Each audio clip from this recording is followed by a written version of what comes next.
Hi hello నమస్తే. ఈరోజు Python day series లో భాగంగా జనరేట్ ఓటీపీ ఇన్ పైథాన్ చూద్దాం అనమాట. ఇక్కడ ఏమైందంటే ఒక కంపెనీ ఒక ఆర్డర్ ని తీసుకుందనమాట, కన్ఫర్మేషన్ ప్రొసీజర్.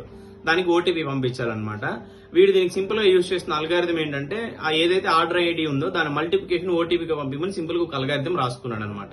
ఇది ఇంటర్నల్ గా. సో మనం ఇప్పుడు దానికి ఏం చేస్తామంటే ఆర్డర్ ఐడిని కలెక్ట్ చేసుకుని ఆ ఆర్డర్ ఐడిని సింపుల్ డిజిట్స్ గా కన్వర్ట్ చేసి వాటి మల్టిప్లికేషన్ ని ఓటీపీగా పంపించడానికి ట్రై చేద్దాం అనమాట. సో నేను ఏం చేస్తుందంటే order ID is equal to ఇంట్ of input enter order ID అని చెప్పి నేను ఇన్పుట్ యూజర్ నుంచి తీసుకుంటున్నా.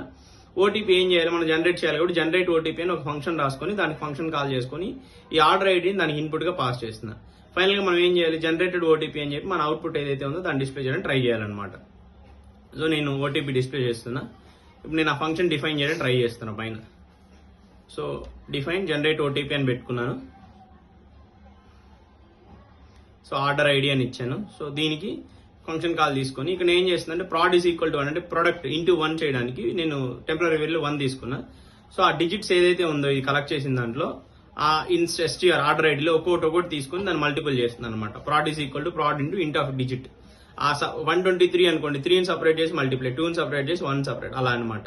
ఇప్పుడు నేను 1 2 3 4 ఇస్తాను, 24 అంటే 1 ఇంటూ 2 2 ఇంటూ 3 3 ఇంటూ 4 ఇలా 1 ఇంటూ 3. సో ఇప్పుడు ఏమవుతుంది 6 ఇంటూ 4 అనమాట. 2 3s are 6 కాబట్టి